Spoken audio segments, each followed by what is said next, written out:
Café Pedagógico Podcast. Porque las mejores conversaciones son entre colegas. Hola, Hermer, buenas noches. De nuevo acá reunidos pues para compartir experiencias en este nuevo episodio de Café Pedagógico. Hoy día pues se nos convoca un tema importante, a la vez preocupante, ¿no? Como es el incremento de bullying en los centros educativos. ¿Qué tal, Renzo? Buenas noches. De verdad, muchas gracias. Saludar y dar la bienvenida a todos los que nos están escuchando. Sí, efectivamente, hemos visto ya por las noticias, por los medios tradicionales y también por los medios digitales el incremento de casos muy alarmantes de bullying, ¿no?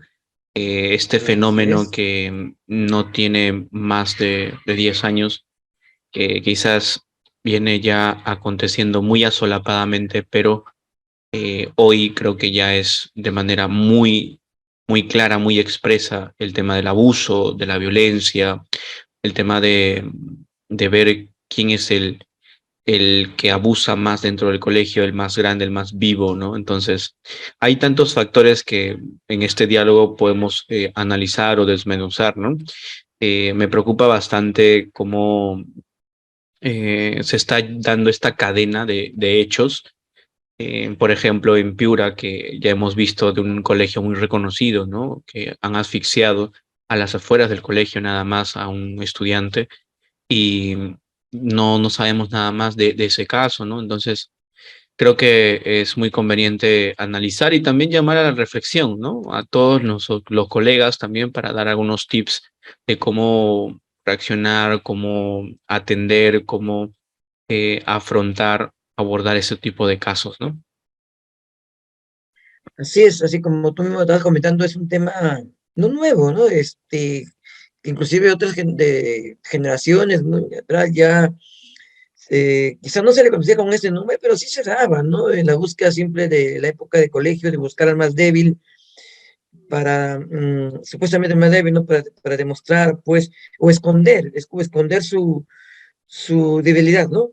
Valga la redundancia, porque muchas veces el hecho de buscar a otra persona para agredirla es, de repente, esconder también muy solapadamente la debilidad que tiene, pues, supuestamente el más poderoso, ¿no? Ejercer un poder. Y yo creo que ese es y no muchas veces el agresor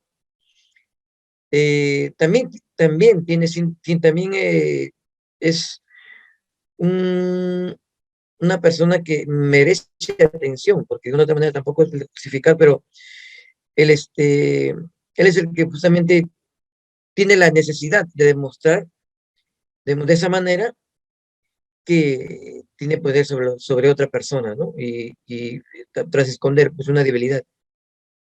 Sí, eso tiene mucho sentido, ¿no? El tema de la ley del más, o sea, digamos, más grande y frente al más pequeño, ¿no? Entonces es como que buscar una hegemonía dentro del salón, lo que se está viendo, ¿no? Y muchas veces es lo que tú dices, ¿no? O sea, refleja una carencia tanto de emociones, carencia de atención. Hay varios factores. Hay casos donde el estudiante tiene una historia familiar o un contexto familiar donde no ha existido nunca estas figuras de autoridad, ¿no? Por la cual pues se pueda dar un respeto a las normas, un respeto a los acuerdos de convivencia dentro del aula, porque no se han respetado los acuerdos dentro de casa, ¿no?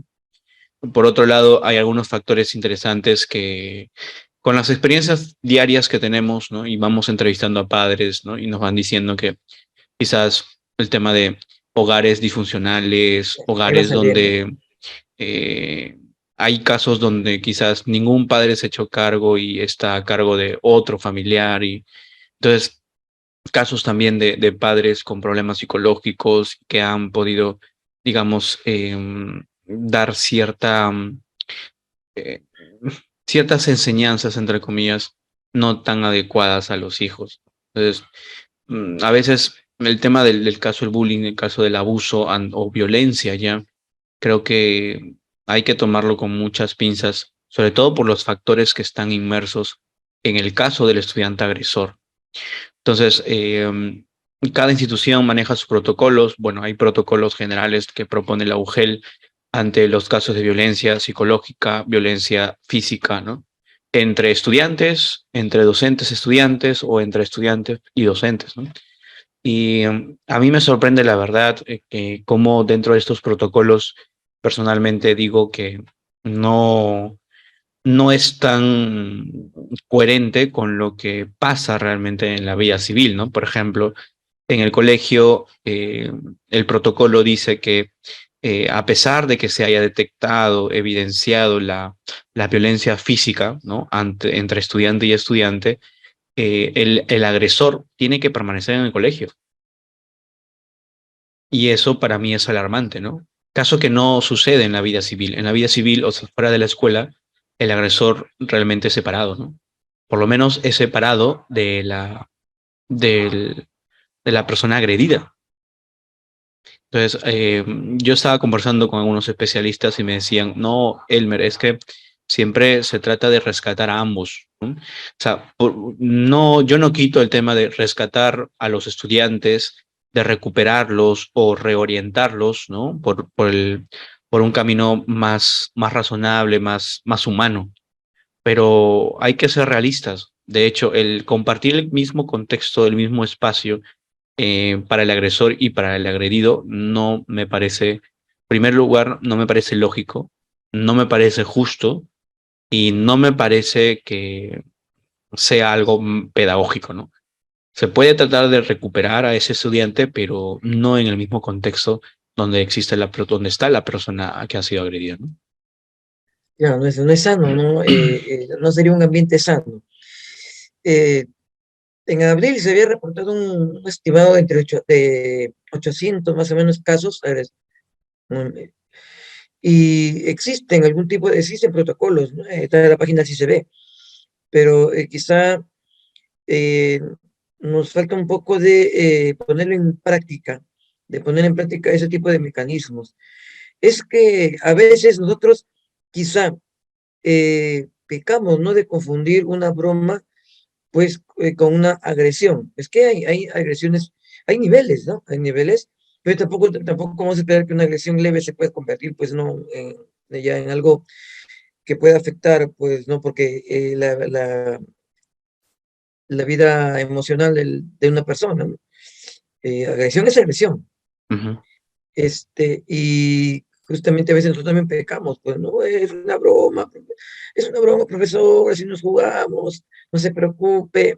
Bueno, a veces tampoco como que quizá el hecho de que sea, pues, para nosotros que no sea algo que le afecte emocionalmente, quizás no lo vemos como algo un poco grave, ¿no? Hasta que ya nos viene y nos explota en la cara el problema. O sea, ahí recién nos decimos, ¿no? ¿Qué pasó, no?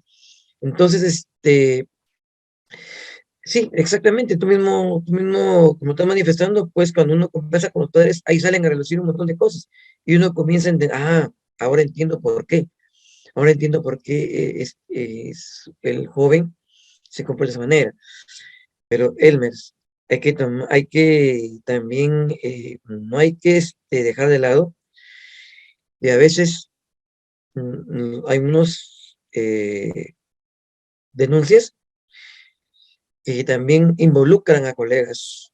Ujú. Exacto, entonces, y eso habría que ver, ¿no? ¿Por qué? Justamente la última conversatorio que tuvimos, el último café que tuvimos, hablamos sobre, ¿no? Sobre la salud emocional de los profesores, cómo Inteligencia nosotros emocional. afrontamos inteligencia emocional, ¿no? Ujú. Y si es que hay colegas involucrados en este tipo de situaciones, pues bueno, hay que ver, pues, ¿no?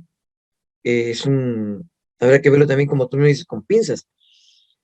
Entonces, porque a veces eh, la salud emocional la salud emocional en una aula eh, es importante, a nivel de docentes como a nivel de, de estudiantes y también a nivel de padres, porque yo he sido testigo también de padres que han estado a punto de derrumbarse cuando estaban comentando algunas cosas. Y eso es un indicador, ¿no? ¿Qué está pasando? ¿Qué podemos hacer? Es una alarma, queremos encenderla y tomar acciones para ver cómo podemos abarcar esos problemas y no sea, no sea un obstáculo en nuestra labor, ¿no? Nuestra labor, porque nosotros eh, vamos con la idea de que entramos en una aula y pues nuestra clase nos va a salir ok, ¿no? No vamos a encontrar problemas, ese es nuestro, con esa mente vamos, Ujú. ¿no? Pero cuando llegamos y vemos una situación, otra situación, a caramba, nos encontramos pues con la realidad. Sí, sí, sí. Hay tantas variables dentro de este fenómeno. Ahora, en el tema de docentes que han caído en bullying también, es del otro lado, es decir, hay algunos que han agredido, pero también hay otros que han sido agredidos. Por ejemplo, hay casos que ya se han conocido donde docentes eran insultados, ¿no? Eran eh, Sí, sí, sí. ofendidos por estudiantes de grados mayores, ¿no? Entonces, creo que esto ya viene de muchos años. eh, Acá viene la misma crítica que siempre se hace, ¿no? Cada vez el docente está con pocas armas para defenderse o en el sentido de las leyes, ¿no? Que más salen a favor del estudiante que del propio docente, ¿no? Entonces, en casos como estos, el docente quizás no puede ni defenderse, no puede decir nada, si se queja, reclama, puede hasta incluso ser denunciado, ¿no? Y quien sale perdiendo es el mismo profesor. Entonces, hay tantos errores, tantos vacíos en el sistema educativo que a veces exponen al docente a que no, digamos, proyecte una figura de autoridad dentro del salón, ¿no? Yo creo que estos vacíos han formado precisamente esta, este libertinaje que existe en las aulas. Porque si el docente ya no puede ni siquiera alzar la voz, ni siquiera llamar la atención a un estudiante porque luego te viene una queja, te viene un reclamo, a veces nuestros superiores que vienen a ser directivos, coordinadores, capaz también tienen ese temor, ¿no? De ser denunciados. O sea, entonces nos vemos solos, ¿no? Prácticamente solos, nos vemos desamparados, desarmados, etcétera, ¿no? Y esto, pues bien lo saben los padres de familia que irracionalmente, ¿no? Apañan comportamientos de hijos muy, digamos, engreídos, de hijos con, digamos, donde los mismos padres han tratado de subsanar sus ausencias, pues dándole todo lo que ellos piden, ¿no? Eso es lo que yo puedo observar. Ahora, algunos consejos que ya habíamos dicho sobre el tema de la inteligencia emocional frente a casos que puedan desbordar nuestra capacidad de alcance, ¿no? Lo preferible es tratar siempre de respirar en el momento, no ser tan reaccionarios o reactivos a la hora de que se presentase el caso, ¿no? Eh, Quizás si un estudiante me habla mal o un estudiante totalmente desubicado me insulta, tratar de llevar de la mejor manera, pero luego es el tema de seguir con los protocolos, ¿no? La citación con los padres, la entrevista, etcétera. Sí, hay protocolos, como tú me lo comentas, y esto también tiene que ver con los lineamientos, pues, que da el Minedo con respecto a lo que implica la convivencia escolar. Ujú. Hay que revisar lo que es lo que plantea, más que de repente, cuando digo revisarlos, no implica que nosotros estemos ajenos a eso, porque nosotros cuando dicen convivencia escolar implica pues las normas de convivencia que se ponen en el aula y todo eso, y que uno las conoce. Cuando digo revisarlo implica de repente que hay que ver qué se puede mejorar, Ujú. ¿no? O sea, a eso me refería. Y también de repente contemplar una atención a lo que es la parte de la violencia, ¿no? Porque ahora eh, está pues en todos los espacios, en el hogar a veces, en el hogar, en el hogar, en el hogar, y si está pues en el hogar, obviamente eso es, pues, quieras o no, se va a notar, va a Sí, brotar también esa parte en los centros educativos. Ahora, eh, el hecho de que de repente no tenemos que tener bastante cuidado al momento, dice, de poner autoridad. Yo creo que uno puede poner autoridad, tú puedes alzar la voz, pero con actitud. A veces cuando uno alza la voz no significa que le estás gritando al estudiante, ¿no? Porque uno alza la voz para que se le note pues que estás dando un mensaje claro y preciso. Una cosa es alzar la voz, otra cosa es gritar, ujú, ¿no? Son dos cosas distintas. Yo creo que el tema de actitud es importante, tanto ¿no? En el docente, actitud. Uno está ahí, tiene que mostrar la actitud en todo momento, estar firme en el mensaje, eh, control de sí mismo. Y cuando el estudiante ve eso, no digo que no sé, que el profesor va a estar excepto de que de repente por ahí algo pase, pero el estudiante de repente como que no va un poquito, eh, a ver, no, con este profesor es distinto, no sé, él trata de otra manera, o sea, mm, impone respeto, ¿no? Es firme, y quizá eso es lo que de repente un poco como que no estamos un poco en la práctica de formar actitud, no solamente en los docentes, sino también en los estudiantes.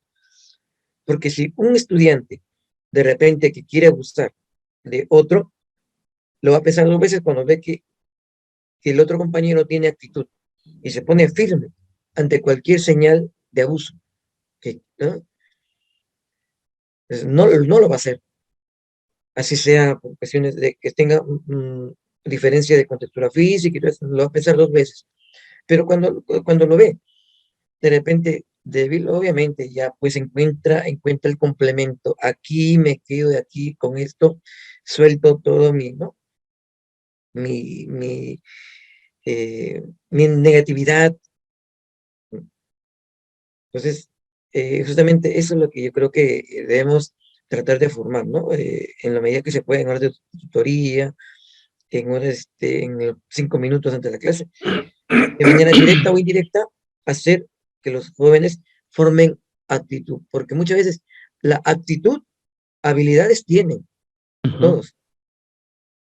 El problema es que no las muestran de manera adecuada, o sea, y para eso necesita desarrollar jóvenes con actitud, personas Sí, con actitud. eso nos va a ayudar bastante, ¿no? Eh, Ahora, el tema de afrontar los casos de bullying, yo creo que depende bastante de la comunicación que existan entre padres de familia y docentes, ¿no? Porque si no hay comunicación, eh, difícilmente se puedan dar, digamos, una correcta atención ante estos casos, ¿no? Y a veces lo dejamos pasar. Nosotros, a veces por descuido, los docentes, tratamos de pasar por agua fría estos casos, ¿no? Que quizás no se ven totalmente, o sea, no son tan expresos, ¿no? O explícitos, perdón, pero asolapadamente hacen mucho daño. Entonces, yo recomendaría a los colegas que nos escuchan el tema de mucha observación. Hay que observar nuestras aulas, hay que ver quién está haciendo grupitos, quién está dividiendo, quién está con pequeños apodos, o quien ya está empezando a, ¿no? Como que a criticar al otro, porque son señales que pueden desembocar en un caso de bullying. También en el tema de a quién le cuesta hablar, quién es la persona más tímida, por qué no está socializando con los demás, si sale, no sale al recreo, ¿no? Entonces, a veces a mí me causa mucha extrañeza esa poca cercanía que tiene el docente con con el estudiante, ¿no? En el tema de saber eh, cuál es la causalidad de su comportamiento en el sentido de, a ver, y tú por qué no, no? Preguntarle, ¿y por qué no has salido a poner? ¿Por qué no has tratado de salir al recreo? ¿No? Oye, ¿y cómo estás hoy día? ¿No? ¿Qué ha pasado? Te noto diferente, ¿no? Entonces, creo que yo eso se está perdiendo poco a poco, ¿no? Entonces, creo que si queremos prevenir casos de bullying, dentro de nuestras aulas es muy importante que el docente, sobre todo el docente tutor, mantenga esa cercanía con el salón en el sentido de que sepa cómo se está llevando a cabo su salón. O sea, cuál es el tipo de relaciones que están existiendo dentro de sus estudiantes, ¿no? Tenemos pues tipos de salones muy variados, ¿no? Hay un salones donde son muy competitivos y que compiten a tal extremo que separan grupos entre los más estudiosos y los, ¿no? Los tímidos, entonces eso ya empieza a crear divisiones y es un posible ambiente o un posible ecosistema que puede desembocar en bullying, ¿no? Y el otro día también estábamos comentando, ¿no? El tema de cómo influye en los equipos de trabajo tener integrantes variados, ¿no? Donde tengan distintas personalidades, ¿no? Esto influye ya sea pues una personalidad sociable, una personalidad más intelectual o tímida, etcétera. Tratemos de que esos equipos estén bien balanceados, ¿no? Para que el salón pueda trabajar correctamente y ir variando constantemente de también integrantes, ¿no? Cada mes, cada quincena, para que todos vayan aprendiendo de todos, ¿no? Eso es importante. Así es, también creo que un poco hay que manejar estrategias, porque estrategias hay diversas para detectar algunos casos, ¿no? ¿No? De repente dinámicas, algo en la hora de tutoría, quizás como tú mismo manifiestas, yo quiero entender de que a los profesores tutores les cuesta un poco acercarse, quizá porque no quieren involucrarse mucho por temor justamente a luego verse envueltos en situaciones ¿no? Legales, ¿no? Pues muchas veces es un poco como lo que limita, ¿no? No, o sea, yo no puedo involucrarme mucho con el estudiante, ¿por qué? Porque de repente por ahí voy a tener problemas, entonces, yo creo que quiero entender de que esa es una de las causas porque poco a poco ya el contacto de repente un poco emocional, tutor-alumno, ha ido tomando otra dirección. Pero por eso te estoy comentando de que podemos utilizar estrategias, de acuerdo pues a lo que el docente tutor maneje, pues, ¿no? Cada uno maneja, como dices, distintas habilidades y si esto me funciona para detectar uno que otro caso, bienvenido, ¿no? El asunto es detectar estudiantes que tengan algún tipo de situación emocional que se pueda ir agravando, ¿no? Y eso, pues, cuando tú lo repito otra vez, cuando conversa con el padre, pues ya lo corroboras. Eso es ¿verdad? Uno cuando conversa con el estudiante y detecta, ya, pues, conversa con el padre, ya, pues ya prácticamente ya es la forma definitiva de corroborarlo. Yo creo que ahorita lo que tenemos que ver es prevención. Prevención, ¿cómo? Pues, observando, como tú dices, y haciendo registros. Que tenemos que tomarnos un tiempito, pues, ¿no? Eso sí, soy también consciente de eso, tomarnos un tiempito de tomar pues un cuaderno de apuntes, registros y ver algunas situaciones que se van dando en el aula. Sí, tenemos tantas herramientas o sea, que podemos utilizar dentro de nuestra institución, ¿no? Está el área de tutoría, están las sesiones de tutoría, ¿no? Las entrevistas con padres, las entrevistas con estudiantes, ¿no? Que poco se practica, creo yo, ¿no? Muy bien, entonces creo que con esto hemos disertado alguito del tema del bullying. Nos solidarizamos con muchas de las familias que han pasado por casos como estos y que esperemos, ¿no? Realmente puedan encontrar solución y tranquilidad también para sus familias, ¿no? Renzo, ya para terminar. Sí, eh, bueno, insistiendo a los colegas que nos escuchan y nos ven por este canal, de que den sus aportes, exhortando a que den sus aportes y frente a algún comentario, suscríbanse, promuevan temas que a través de este canal es justamente para compartir experiencias. Y es una manera también de mejorar eh, nuestra práctica educativa. Muy bien, muchísimas gracias. No se olviden compartir este video. Si les ha gustado el tema, compartan con sus compañeros, colegas, con familiares, padres de familia, eh, centros e instituciones educativas, etcétera, ¿no? Estamos agradecidos, ¿no? Con el apoyo que nos vienen brindando en este ya su cuarto episodio, ¿no? De tu podcast Café Pedagógico. Muy buenas noches.